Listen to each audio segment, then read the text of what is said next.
আসসালামু আলাইকুম। আমি মিষ্টি ইসলাম। আমার বাসা ঠাকুরগাঁও। আমার বয়স ২৪। আমি ইন্টার পর্যন্ত লেখাপড়া করেছি।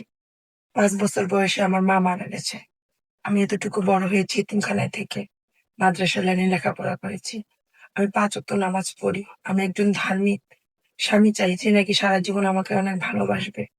পৃথিবীতে আমার আপন বলতে কেউ নেই। আমি এরকম একজন মানুষ চাই যে আমার মাথার উপর একটা বটগাছের ছায়া হিসেবে থাকবে।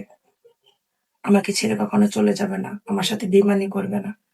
আমার লাইফে আমি অনেক কষ্ট করেছি। এমনও সময় গেছে আমার ক্ষুধার যন্ত্রণায় আমার ওয়াশরুমে বসেও লুকিয়ে ভাত খেতে হইছে। তো আমি এরকম একজন মানুষ চাই যার সংসারটা একান্তই আমার থাকবে।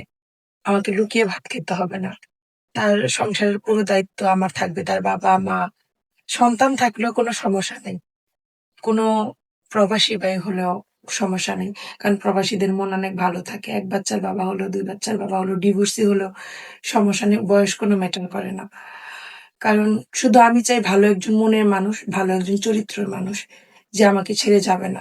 তার কাছে পৃথিবীর সেরা সৌন্দর্য আমার মধ্যে দেখবে। পৃথিবীর যত সেরা সুন্দরী নারী আছে সেটা আমাকে মনে হবে। তো ভালো থাকবেন, সুস্থ থাকবেন। আসসালামু আলাইকুম।